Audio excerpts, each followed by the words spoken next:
Well, welcome for the first video.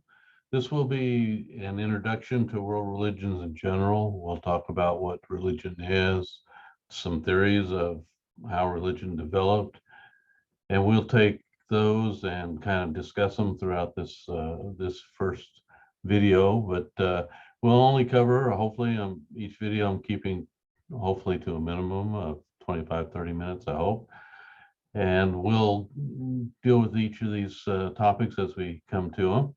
So let me share the screen with you and we'll get going.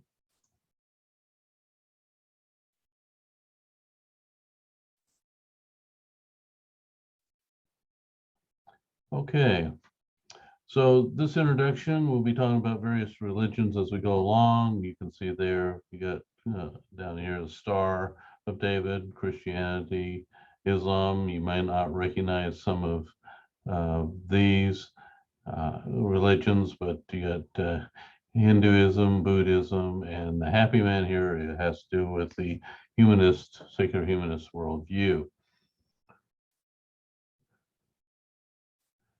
So there are two myths that are out there that are quite popular these days, and they are myth number one: religion is becoming less important to people, and second, all religions are basically the same and lead to the same thing. Now, on the first one, religion is becoming less important to people. In 2021, Pew Research did a survey, and they came to the conclusion that 84% of people in the world are religious. That's a lot of people, of the 7 billion people in the world. So, but these are myths we're going to talk about. There was the secularization hypothesis that came out in the 1970s, and it was the idea that science and education would precipitate a decline in religion and ultimately end it in the modern world. So they were figuring by the year 2000 or 1990s that religion would be something that most people wouldn't be following, especially in the United States. But despite this secularization hypothesis, religion continues to play a significant role in people's lives and impacts societies and communities with more than three quarters, we said 84% by Pew, of the world's population identifying with one or more religions. So myth number one has not come true. A common saying and popular view is that all religions are basically the same and lead to the same thing. So that's myth number two.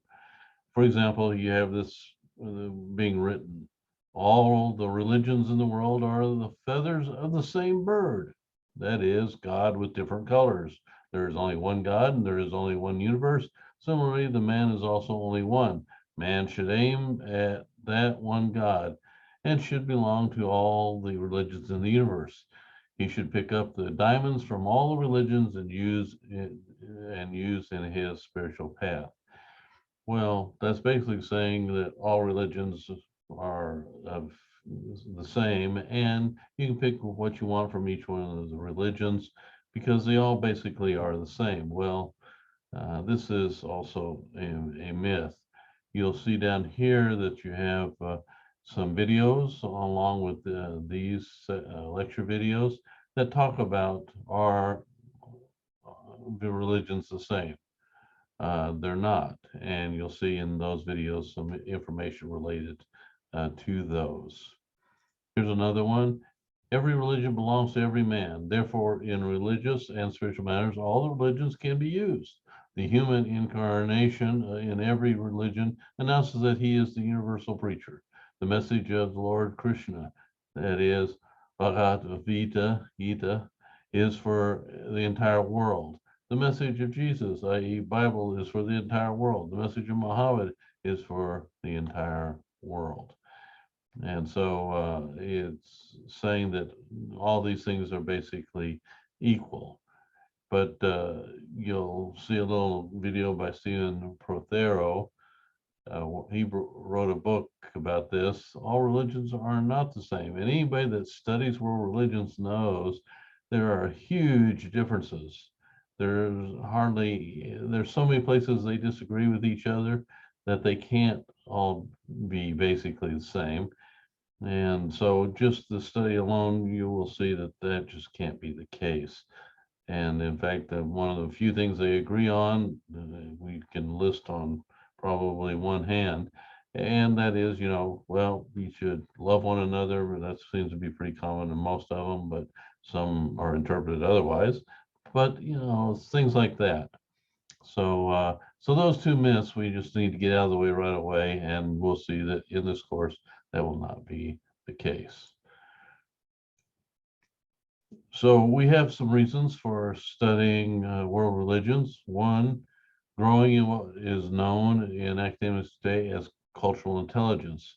If you want to understand cultures, you really have to understand religion, because all cultures are religious and have a huge religious portion of it. That is the ability to understand and engage cultures other than one's own, cross-cultural understanding. So cultural intelligence, understanding the religions in those cultures, is an essential part of that. Religion is the main component of people's worldview, providing meaning to daily life. So we'll be talking about culture and worldview and religion, and look at what the differences are, but they all interact with each other. And you really can't understand people's culture if you don't understand their worldview, and that means their religion. Globalization, we're having more contact and interaction with people of other religions. Therefore, it's important to study religion.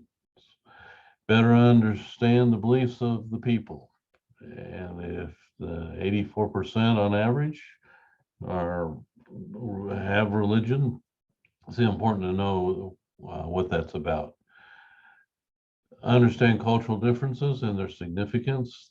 That is an aspect, and since religion is an essential part of that culture, thus it's important to study. Global conflicts at times have religious labels. Now, not all global conflicts are really religious, although they may be labeled that way. Other times they are. And so we need to be aware of that as well. So what is religion? I wish it was an easy answer for that, but there isn't, so we'll spend a bit of time talking about that. We do know it's a universally recognized phenomena in all cultures. Historically, humanity is overwhelmingly religious, as it still is right now. People generally look beyond themselves. There's just something about us humans that we want to look behind ourselves. Personally, I think it's built into us by God. Even the great atheist David Hume noted, in the history of mankind, there never has been a tribe of men without some form of religion. That is the case. Every society, every culture, as far back as we can go historically, has been religious. You'll see, you got down here video 1 and 2 there. These are videos you want to watch in the video playlist. They are interviewing people, say, what is religion? And you get a view of what people say about it. And you need to kind of start thinking about what's your definition of religion. What is religion? And we're going to talk more about that. The word religion for us English speakers comes from the Latin religia. Religia means to unite or bind fast. In other words, unite humanity with the divine spheres, kind of the idea. On the other hand, if you look at Eastern religions, they're more in the category of oneness of all being. And when we get into Hinduism, Buddhism, you'll see what we mean by that. On the other hand, indigenous religions seek to live in harmony with what's called the God, imitating structures of a tribe or ethnic group. And when we look at indigenous or traditional religions, we'll talk more about that. The word religion in Greek there are several words used in Greek to say religion, gets translated to the English word religion at times. Thraskia or Thraskos in James 1. This is undefiled religion, taking care of the widows, orphans, so forth. or the worship of angels in Colossians 2 and 18. So etymologically, it may refer to the conduct and practice, uh, following God. Acts 17:22 and 25:19 uses this big, huge, long Greek word, desidaimonias thereos, or desidaimonias. And basically connotes fear, and the daimon, deity or demon or minor deity. It can mean those type of things.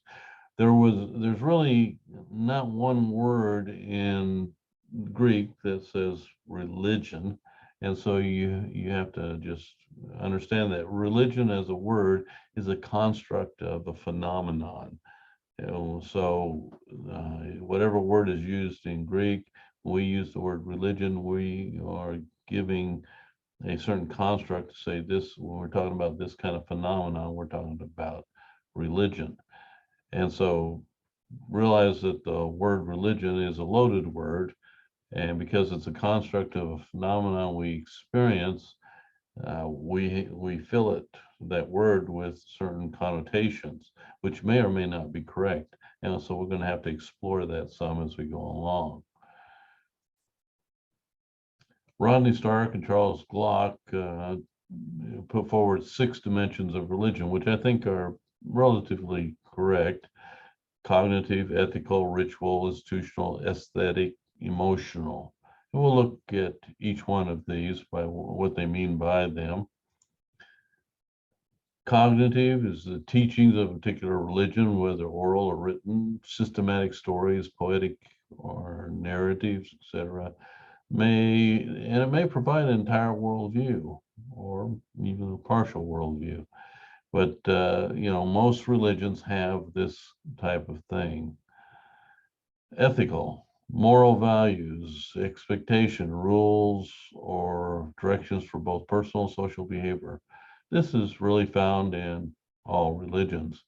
Sharia law, for example, in Islam, is an example of religion not separated from law of the nation. So that's something we'll look at when we get to Islam.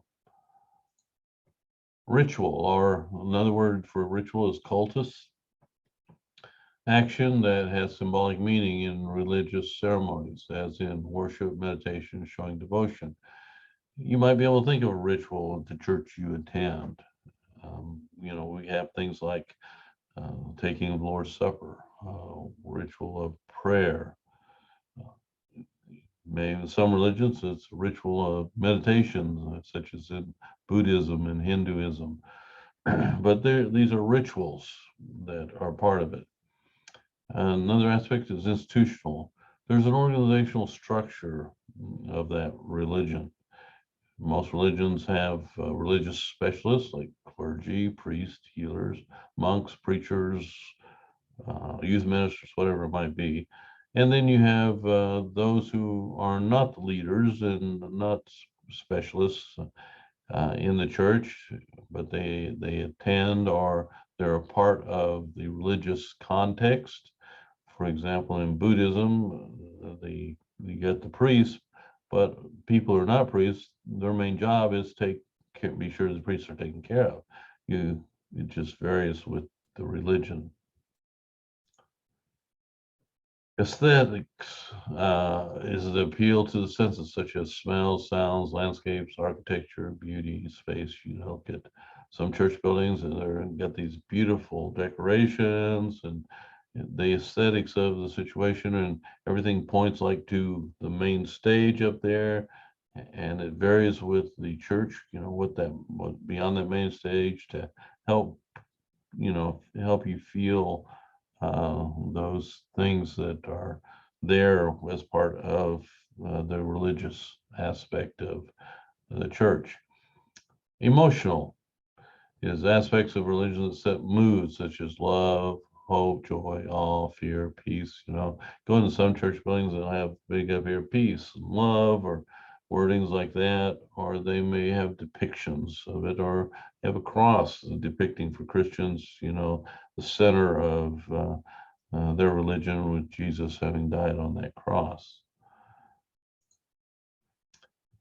When we talk about religion and study of religion, we need to understand that religion is one of those areas that's highly studied in many disciplines. You have theological studies, which is basically really studying religion primarily by those who are committed to that particular religion. So for Christians, we have theological studies like here at Faulkner. We have a department of theological studies, and you can define uh, theology as Mildred Erickson does in his Christian theology. Theology is the discipline which strives to give a coherent statement of the doctrines of the Christian faith based primarily on scripture, placed in the context of culture in general, worded in contemporary idioms, and related to issues of life. I happen to prefer his um, definition over a lot of other definitions, but that's theological studies. On the other hand, religious studies is the academic study of religion that aims to understand all religious traditions objectively in a religiously neutral way. And that is one way to define religious studies. You may not always do it in a neutral way. Everybody has their bias. So if you're Muslim, you may be biased towards Islam, or if you're a Christian, you may be biased. But you have to recognize that you are biased in that case. But you do try to be objective as you can in studying those religions. Academic fields that study religion, just to name some: cultural anthropology, sociology, psychology, history, women's studies, biology, political science. Really, religion is such a huge phenomenon in people in society that it virtually impacts every field of study, really, that involves humans, and because humans are impacted by religion. A definition you need to know is religious pluralism, which is a condition, attitude, or policy regarding recognition of a diversity of religious belief systems coexisting in society. For example, we're not just a Christian nation, the United States, which might have been primarily a Christian nation at one point, but now it's really religious pluralism in the US. There's people from all kinds of religions. Now, Christianity is still the largest, but still, we have to recognize the religious pluralism exists right now, and it does impact our daily lives. Pluralistic ethos, this refers to a set of presuppositions and values that celebrate diversity of religion, religious experiences, and expression as something good and healthy. Is deeply suspicious of attempts to privilege one tradition or teaching as normative for all, and while skeptical of claims that any particular religious tradition has special access to truth for them. And part of that is that people think all religions kind of lead to God, idea of God, and that isn't true. But we have to be careful of this because all religions claim to be true, and when they obviously don't agree with each other, so they can't all be true. And so, but this presupposition of pluralistic ethos is kind of saying, well, it all exists because it all basically is leading to the same place. Well, it won't take long for you to figure out, no, it doesn't all lead to the same place. And in fact, there are a lot of differences, and we need to be aware of those, and particularly, so we say it from a Christian perspective, comparing it to Christianity. Function and direction of religion. When we talk about what religion is, this construct term, we need to understand its function. It functions to guide humans toward a purpose in life in connection with superior power. It also functions as a system of or variety of religious worship that has established or accepted religious rites or usages of worship. It has some object of faith when we talk about religion. It provides a worldview perspective, and we'll talk later more about what worldview is. It provides core values by which life is given meaning and goals, so it's meaningful to our lives. What's going to be in one of our main definition, our accepted definition of religion, It directs one toward a transcendent awareness or experience. Not all religious thought does that. Maybe through a supernatural means, through a metaphysical or philosophical principle, through an ideal, through a space, a place, or an awareness can fall under this idea. It also provides a means for understanding the world. So that's element of religion as well. Deity can be both, can be either relational or non-relational. If we talk about a relational deity, he's superhuman in character and power, supersensuous, in other words, above our senses, the five senses are invisible, but able to represent himself in a material and understandable ways. We see that with Christianity and God coming down in the flesh as Jesus is an example of himself making himself understood. And there were many other ways he did it through prophets and so forth. Exercises rule over the natural world. That's relational. Exercise rule over humanity's welfare. He has something to do with humanity. Deity is responsive to humanity. So this deity is not a deity that just sits out there and is not responsive to humanity. Deity arouses awe, worship, and submission. And there are various ways religions show this type of thing. And then there's the non-relational aspect. This is an impersonal metaphysical being or power. And you'll see some religions like philosophical Hinduism, Theravada Buddhism, Taoism, they are on that side of things, and there isn't really a personal deity involved. Abstract principles, depending on how you define religion, can be that way, a unifying force of all things. So that's our introduction video, the first one of a series of 4 for this lecture series.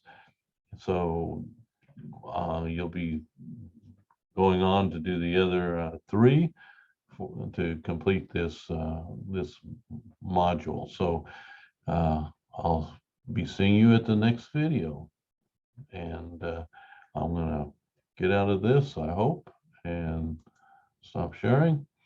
So have a good day. Thanks for being in the class.